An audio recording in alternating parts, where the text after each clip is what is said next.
안녕하세요. 초의 불꽃입니다. 인간에게 생기는 대부분의 질병이 음식과 무관하지 않다는 것은 이미 널리 알려진 사실입니다. 음식이 부족했던 과거와 달리 먹고자 마음만 먹으면 무엇이든 먹을 수 있게 되었으며 과식이 일반화되면서 비만 환자는 유례없이 증가하고 있습니다. 또한 자연식품보다는 가공식품의 입맛이 길들여져 열량 섭취 또한 과거보다 월등히 많아졌습니다. 때문에 이런 환경 속에서 우리가 소식을 해야 하는 이유는 매우 분명합니다. 하지만 소식이 건강에 좋다는 사실만 믿고 무조건 식사량을 줄이는 사람이 많지만 소식은 무조건 먹는 양을 줄이는 것이 아닌 섭취 칼로리를 줄이는 것이며 영양을 균형적으로 섭취하면서 식사량을 줄여야 소식의 효과를 제대로 볼 수 있습니다. 특히 소식은 건강상 여러 이점을 가져올 수 있습니다. 첫 번째는 살이 빠집니다. 다이어트를 할 때 음식 조절이 80%이고 운동이 20%라는 이야기는 많이 들어보셨을 겁니다. 특히 소식을 하면 사용하지 않는 잉여 에너지가 몸 안에 쌓이는 것을 막아 비만을 예방하고 몸속에 저장돼 있는 지방을 에너지로 쓸 수 있기 때문에 지방 감량이 일어나 살이 빠지고 비만을 예방하는 효과가 있습니다. 최근 발표된 연구에 따르면 다이어트 3주 동안 하루 칼로리 섭취량을 줄인 그룹은 평균 체중이 1.9kg, 간헐적 단식 요법을 한 그룹은 1.6kg이 감소했다고 보고했습니다. 특히 하루 칼로리 섭취량을 줄인 그룹은 대부분의 체중이 지방이 감소한 반면 간헐적 단식 요법을 한 그룹의 경우는 지방과 근육이 거의 균등하게 감소하였습니다. 근육이 줄게 되면 근육이 있던 자리에 지방이 채워져서 같은 양의 음식을 먹어도 살이 쉽게 찌는 몸으로 변하게 되며 면역력이 떨어지고 뼈가 약해지며 고지혈증과 당뇨, 지방간 등 여러 질병이 생길 가능성이 높아지게 됩니다. 무엇보다 소식을 꾸준히 하게 되면 자리만 차지하고 있던 위장이 작아집니다. 때문에 밀려났던 장기들이 제자리를 찾게 되고 제자리를 찾으면 이 사이에 끼어있던 것들이 각자 자기 할 일을 원활하게 하게 되어 열이 만들어지고 뱃속에 쌓여있는 지방질 같은 것들도 분해가 빨리 됩니다. 두 번째는 젊어집니다. 미국 존스 홉킨스 대학 의학부는 지구상의 인류가 앓고 있는 질병 36,000개 중 90%의 원인이 활성산소라고 했습니다. 각종 암은 물론 심근경색, 동맥경화, 뇌졸중, 고혈압, 당뇨병, 간염 등 다양한 질병에 활성산소가 직간접적으로 영향을 미치는데 특히 과식을 하면 음식을 소화시키기 위해 많은 산소를 사용하게 되어 활성산소를 유발하며 몸속에 필요 이상의 영양분이 쌓이는 것 역시 활성산소를 많이 만들어내게 되므로 이때 소식을 하는 것이 도움이 됩니다. 미국 페닝턴 생애학연구소 연구팀은 건강한 남녀 53명을 두 그룹으로 나눠 한 그룹만 2년간 15% 열량을 줄이고 다른 그룹은 평소 식생활을 유지하게 한 결과 섭취 열량을 줄인 그룹은 같은 몸무게의 사람보다 80에서 120칼로리를 대사에 덜 사용했습니다. 대사로 발생하는 과도한 활성산소는 노화를 일으키는데 열량을 줄이면 대사와 노화 진행 속도가 느려지고 관련 질병 역시 줄어들게 됩니다. 또한 젊음과 아름다움은 내면이 건강하다는 증거이기도 하며 외양은 건강을 알아보기 위한 가장 쉬운 지표이기도 한데 소식을 하게 되면 내장기관이 힘차게 활동하고 혈류가 좋아지며 때문에 피부에도 윤기가 흐르고 허리도 얇아집니다. 다시 말해 내면이 건강하지 않으면 비싼 화장품을 찍어 바르거나 피부 시술을 받는다고 해도 진정한 아름다움을 얻을 수 없습니다. 세 번째는 정신이 맑아집니다. 밥을 많이 먹으면 내 몸이 소화한다고 바쁘게 되고 내 마음도 덩달아 같이 바쁘게 됩니다. 음식을 줄이면 밥 먹고 소화하는 데 쓰이던 에너지가 모여 정신적인 여유도 생기고 집중도 더 잘 되며 흐트러진 몸과 마음이 바로 잡히면서 중심이 딱 선 것 같이 느껴집니다. 이는 식사를 많이 할 때는 느끼지 못했던 또 다른 행복감입니다. 또한 식사 이후 보통 오후 2시에서 3시쯤이 되면 몸이 나른해지고 잠이 쏟아지는 증상이 나타나는데 식곤증은 단순히 피로 탓이 아니며 전날 잠을 얼마나 잤느냐와는 큰 관계가 없이 잠이 쏟아지는데 의학적으로는 식사 후 소화를 위해 음식이 위장으로 몰리면서 뇌로 가는 혈류가 줄어들어서 발생한다 고 설명됩니다. 특히 음식을 많이 먹었을 때 식곤증이 더 심한 이유입니다. 네 번째는 아픈 곳이 점점 사라집니다. 척추와 무릎 관절은 체중에 따른 하중을 견디고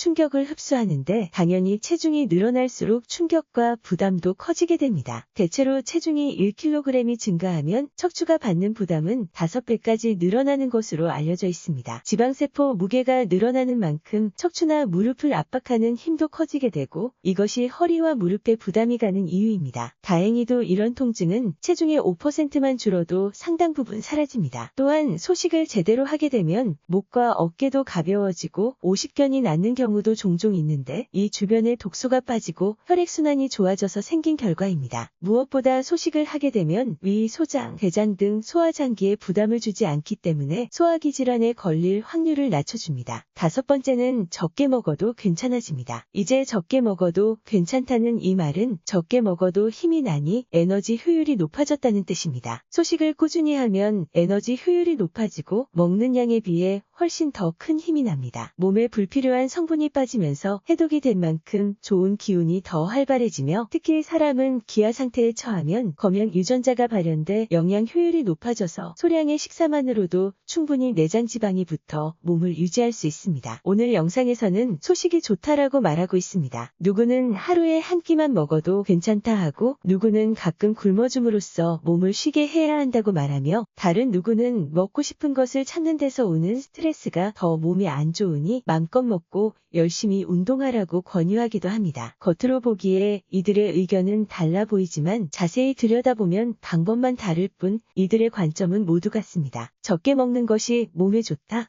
과식은 건강을 갉아먹는다는 것입니다. 과학적으로 표현하면 소비 열량이 섭취 열량보다 많아야 비만해지지 않고 건강도 좋아진다는 것입니다. 소식은 건강에 필수적인 영양 요소들을 모두 포함하는 대신 칼로리만 줄이는 것입니다. 소식은 성장이 끝났을 때쯤부터 시작해야 하는데 유아 청소년기는 뼈와 장기가 자라는 시기이므로 풍부한 영양 섭취를 통해 성장 에너지를 확보해야 하며 소식을 끝내야 할 때는 70대로 장기가 노화하면서 영양소 흡수율이 좋지 않기 때문에 많은 양을 먹어 영양을 보충해야 합니다. 소식은 키와 체중을 고려한 필요 열량에서 70에서 80%만 섭취하는 식으로 시도하면 되며 복잡하다면 평소 2끼에 먹던 양을 3끼로 나눠 먹는 것도 좋습니다. 이때 반찬보다 밥의 양을 줄여야 영양 손실 없이 칼로리만 효과적으로 낮출 수 있으며 밥그릇과 접시의 크기를 작게 바꾸면 지금까지 먹던 것과 같은 음식을 먹더라도 칼로리를 줄일 수 있습니다. 오늘도 함께 해주셔서 감사합니다. 건강의 차이가 곧